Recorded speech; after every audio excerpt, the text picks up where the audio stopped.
Round 5. Well, hard hitters, it's a new day here in America. We got this idiot dancing his way out of the White House, and there's a new sheriff in town. So while Biden is getting his reps in, I think it's time for our show to begin. So I mentioned it's a new day in America, and it's also a new division in boxing, the Bridgerweight division.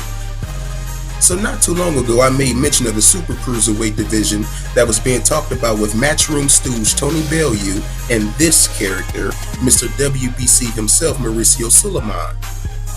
The new division quickly got a new name in honor of Bridger Walker, a 6-year-old kid who saved his sister from a horrific dog attack.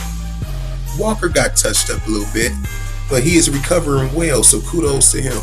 And we'll see how this new division pans out in the future. So, who's the newest COVID kids?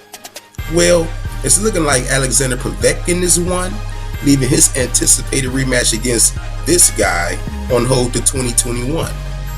And this just in, we got Luke Campbell catching the bug as well, which led to his fight with Ryan Garcia postponed to a later date, which will be revealed later on in the show. Well, the holiday season is approaching, hard hitters, so make sure you stay alert out there. You definitely don't want to become a victim of a robbery. Well, it looks like this lady wasn't having it, but listen, in other cases, not so much. I mean, let's have a look, shall we? Since the return to boxing, we've had Jackson Marinez robbed by Rolly Romero. We had Natasha Jonas robbed against Terry Harper. And look who just also made the list. Andrew Maloney, who got robbed against De La Hoya's fighter, Joshua Franco, in their rematch last week. Well, if you notice, I mentioned De La Hoya, so you know it gotta be some shenanigans behind this shit. So after about 25 minutes of replay, the judges, who clearly saw a jab swell up Franco's eye, determined it was a headbutt instead, robbing the fuck out of Maloney.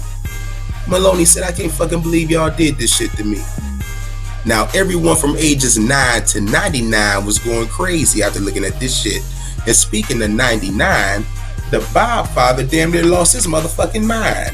He said, "What the fuck is wrong with these motherfuckers? They wanted replay in boxing. I actually helped advocate for the bullshit, and this is the motherfucking thanks I get? All these motherfuckers, including the referee, should be getting fired by the commission immediately." Well, hopefully we get to see a trilogy between these two. That's a damn shame how they robbed Maloney like that. Moving on. Well, King Kong sat back and waited patiently, and he came back looking to feast on Flores this past Saturday night. Well, King Kong made easy work of Flores, knocking this motherfucker out in 45 seconds. Now, many believe Flores didn't even come to fight. Well, Flores, he didn't give a fuck until it was time to get paid. Flores went to Al Heyman and said, "Hey, it was a tough night out there, but the check, it'll make things better." Al said, "Man, get the fuck out of here. I'm not paying you shit. You didn't come here to fight, so I'm keeping my motherfucking 800 grand, my man. So you a loser twice in one night." Anyway, congrats to King Kong in what was a very quick night. So Canelo goes from looking like this to this. Canelo seems happy, very happy to finally be rid of Oscar De La Hoya and the shitty platform known as The Zone. Canelo's future looks so bright nowadays. Just think about it.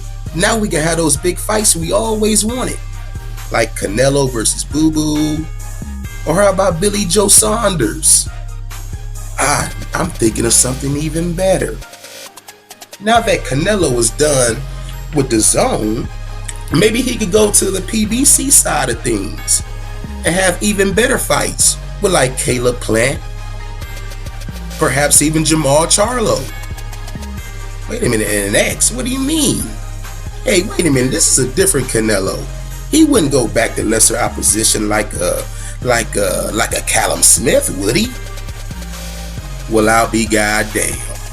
I tell you, hard hitters, the more things change, the more they stay the same. Now let's get into the hot topic, shall we? So last Saturday, we had the top pound for pound boxer in the world, Terence "Bud" Crawford, taking on the Special K. Kell Brook, who didn't look so special in this fight. Kell got knocked out by Bud in the 4th round. It was a very short night. Now, immediately after the fight, the media rushed over to the Bobfather and Terence for an interview. Bob said, hey, wait a minute. Let's do this right. Give me a minute to throw on some better clothes. Let Terence throw on a shirt. We sit down and talk about the future. I'll be quick, I promise. So, we finally had this interview, and after waiting so long, Bud already looks like he's ready to get the fuck out of there. Bud said, Bob, I don't have shit to say, man. You go ahead and answer these questions, alright? Bob said, don't worry, Terence. I got this.